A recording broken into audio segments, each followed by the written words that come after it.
Hello నమస్తే. పీ4 పీ4 మొత్తం ఆంధ్రప్రదేశ్ రూపురేఖలు మార్చబోతోంది అంటూ ముఖ్యమంత్రి చంద్రబాబు నాయుడు చెప్తున్నారు. ఆంధ్రప్రదేశ్‌లో పేదరికం లేకుండా చేస్తుంది అని ముఖ్యమంత్రి చంద్రబాబు నాయుడు చేస్తున్నారు. ప్రతి ఏటా 10% పేదరికాన్ని తగ్గించడానికి సంబంధించిన ప్రయత్నాలు చేస్తూ పోతున్నామని ఆయన చెప్తూ వచ్చారు. సమాజంలో డబ్బున్న వాళ్ళంతా కొంతమంది పేదవాళ్ళని దత్తత తీసుకొని వాళ్ళని ఎంపవర్ చేయాల్సిన అవసరం ఉంటుంది. వాళ్ళని ఆర్థికంగా పైకి తీసుకురావాల్సిన అవసరం ఉంటుంది. ఇదే తాను కనిపెట్టిన పీ4 అంటూ ఆయన చెప్తూ వస్తున్నారు. సో పీ4 ఒక గేమ్ చేంజర్‌గా చంద్రబాబు నాయుడు గారు చెప్తూ వస్తున్నారు. పీ4 ఇంప్లిమెంట్ చేయడానికి సంబంధించి అట్టహాసంగా ఈ ఏడాది మార్చి 30వ తారీఖున ఒక భారీ సభని ఏర్పాటు చేసి పీ4 లాంచ్ చేశామని చెప్పింది ప్రభుత్వం. పీ4 లాంచింగ్ కార్యక్రమానికి దాదాపు 5 కోట్ల రూపాయలకు పైగా డబ్బులు ఖర్చు పెట్టింది. పెద్ద గ్యాదరింగ్ చేసింది, పెద్ద సభ నిర్వహించింది. పీ4ని అట్టహాసంగా ఈ రాష్ట్రంలో ఇంప్లిమెంట్ చేస్తున్నాం. ఇదొక అత్యద్భుతమైన ఆలోచన అని చెప్పింది. డబ్బులున్న వాళ్ళు పేదవాళ్ళని ఐడెంటిఫై చేసి దత్తత తీసుకొని వాళ్ళని ఆర్థికంగా పైకి వచ్చేలా చేయడం అనేది ఈ పథకానికి సంబంధించిన ఉద్దేశంగా కనపడుతోంది. టెర్మినాలజీ ప్రభుత్వం ఏం చెప్పినా. సో గతంలో కూడా కంపెనీలు డబ్బులున్న వాళ్ళు సిఎస్ఆర్ పేరుతో నిధులు ఖర్చు పెట్టేవాళ్ళు ఇప్పటికీ ఉంది అది. కంపెనీలు కార్పొరేట్ సోషల్ రెస్పాన్సిబిలిటీలో భాగంగా తమ సంపాదనలో నుంచి కొంత డబ్బు సొసైటీ కోసం ఖర్చు పెడుతూ ఉంటారు. మంచినీళ్ళ కోసం, స్కూల్స్ కోసం, హాస్పిటల్స్ కోసం, రకరకాల రోడ్ల కోసం, రకరకాల ప్రజాపయోగ కార్యక్రమాల కోసం వాళ్ళు సిఎస్ఆర్ పేరుతో డబ్బులు ఖర్చు పెడుతూ ఉంటారు. ఇది అటువంటి డబ్బులు ఖర్చు పెట్టే కార్యక్రమం మనుషుల మీద పెట్టండి, ఆ మనుషులు పైకి రావడానికి సంబంధించి ప్రయత్నం చేయండి అని చంద్రబాబు నాయుడు గారు దాన్ని మార్చారు. పీ4లో భాగంగా అందరూ ముందుకు రావాలి అని చెప్పారు. పీ4 చాలా ప్రతిష్టాత్మకమైన కార్యక్రమం అని చెప్పారు. ఆ పీ4 లాంటి బ్రహ్మ పదార్థం ఏంటో తెలుగుదేశం పార్టీకి సంబంధించిన ఎమ్మెల్యేలు, మంత్రులకు కూడా అవగాహన ఉందని నేను అనుకోవట్లేదు. ఇప్పుడు మార్చి 30న ఈ పథకాన్ని లాంచ్ చేస్తే పీ4ని ప్రజలకు చెప్పి ఒక అద్భుతమైన కార్యక్రమంగా చెప్తే, ఇప్పుడు మనం నవంబర్ 20వ తారీఖు నేను ఈ వీడియో చేస్తున్నా. ఆంధ్రప్రదేశ్ రాష్ట్రంలో పీ4 ద్వారా లబ్ధి పొందిన కుటుంబాలు ఎన్నో ప్రభుత్వం దగ్గర ఏమైనా లెక్కలు ఉన్నాయా? అసలు పీ4 ఉందా? పీ4 ఇంప్లిమెంట్ అవుతుందా? పీ4 సంగతి ఏంటి? ఏమైపోయింది పీ4? పీ4 ఎక్కడ ఇంప్లిమెంట్ అవుతుంది? పీ4తో గుర్తించిన కుటుంబాలన్నీ, పీ4తో ఎన్ని కుటుంబాలని దత్తత తీసుకున్నారు, పీ4తో ఎన్ని కుటుంబాలని పైకి తీసుకొచ్చారు. సంవత్సరానికి 10% పేదరికాన్ని తీసేస్తామంటున్నారు. ఇప్పుడు దాదాపు 7 నెలలు 8 నెలలు అవుతుంది. ఈ 7-8 నెలల కాలంలో ఎన్ని కుటుంబాలు పేదరికం నుంచి బయటపడ్డాయి? పీ4 ద్వారా సాధించింది ఏంటి?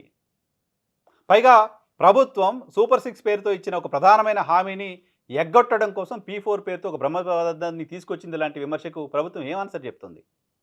ఆడబిడ్డలకు ప్రతి నెల 2,500 రూపాయలు ఇస్తామని చెప్పిన ప్రభుత్వం ఆ 2,500 రూపాయలు ఎక్కడ చంద్రబాబు గారు అంటే పీ4 పథకంలో దాన్ని కలిపేశామని చెప్పారు.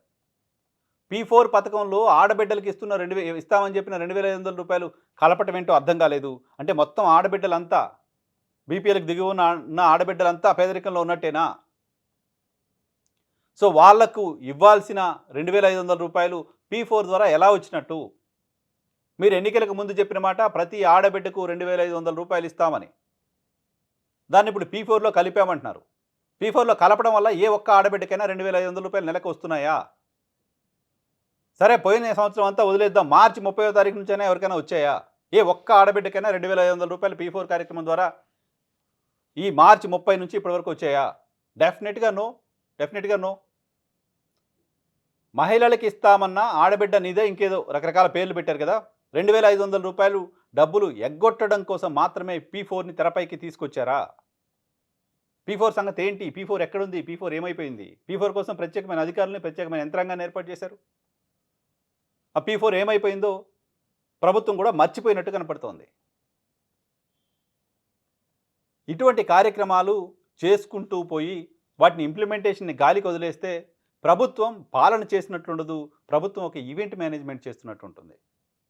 ప్రభుత్వం 2 నెలలకో 3 నెలలకో ఒక ఈవెంట్ పెట్టి హట్టహాసంగా ఒక కార్యక్రమం చేసి అయిపోయింది అని కార్యక్రమం లాంచింగ్ తర్వాత చప్పట్లు కొట్టుకొని ఇంప్లిమెంటేషన్ని గాలికి వదిలేస్తే అది ఈవెంట్ చేసినట్టు అవుతుంది తప్ప పరిపాలన చేసినట్లు కాదు కదా. పీ4 కూడా ఈవెంటే నిర్వహించిందా ప్రభుత్వం?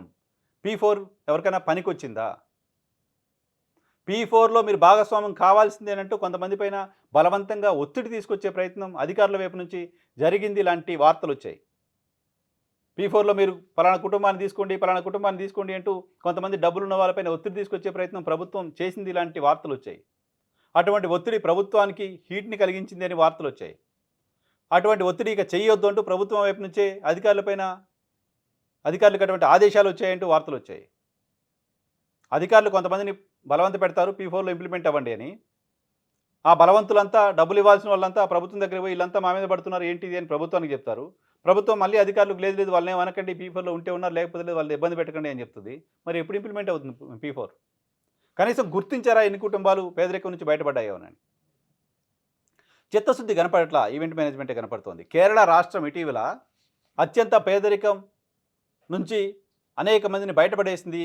అత్యంత పేదరికం లేని రాష్ట్రంగా కేరళ తనని తాను ప్రకటించుకుంది. అత్యంత పేదరికంలో ఆ రాష్ట్రంలో ఉన్న జనాభా సంఖ్య కొన్ని వేలు మాత్రమే. 1,50,000 నుంచి 2 లక్షల కుటుంబాలు మాత్రమే. ఆ 1,50,000 నుంచి 2 లక్షల కుటుంబాలని అత్యంత పేదరికం నుంచి బయటపడేయడం కోసం 4 ఏళ్ల పాటు ప్రత్యేక కార్యాచరణ చేసి కేరళ దాన్ని సాధించింది. ఆంధ్రప్రదేశ్ రాష్ట్రంలో 75 నుంచి 80% పైగా తెల్ల రేషన్ కార్డులు కలిగి ఉన్నారు, దారిద్ర్య రేఖకు దిగువనున్న వాళ్ళు. సో వాళ్ళందరినీ మీరు అత్యంత పేదరికం కాదు, మొత్తం పేదరికం నుంచి అందరినీ బయటపడేస్తానని చెప్తున్నారు. సో వాళ్ళందరినీ బయటపడేయాలంటే చాలా కష్టపడాల్సి ఉంటుంది. 4 ఏళ్లలో మీరు పూర్తి చేస్తామన్నారు. 4 ఏళ్లలో పూర్తి చేయాలంటే 40 సంవత్సరాల్లో జరగాల్సిన పని 4 ఏళ్లలో చేయాలంటే ఎంత పెద్ద ఎత్తున దానిపైన ఎఫర్ట్స్ పెట్టాల్సి ఉంటుందో చూడండి. అటువంటి ఎఫర్ట్ ఏం కనపడట్లా. అసలు P4 ఎక్కడుందో ఏమైపోయిందో ఎవరికి అర్థం కావట్లా. సో ప్రభుత్వం P4 ఉందా, ఇంప్లిమెంట్ అవుతుందా, ఏమన్నా అసలు దాన్ని చేసే ఆలోచనలో ఉన్నారా? P4 పైన ఆశలు పెట్టుకున్న ఆడబిడ్డలకి ఏం చెప్తారో ఆన్సర్ చేయాల్సి ఉంది.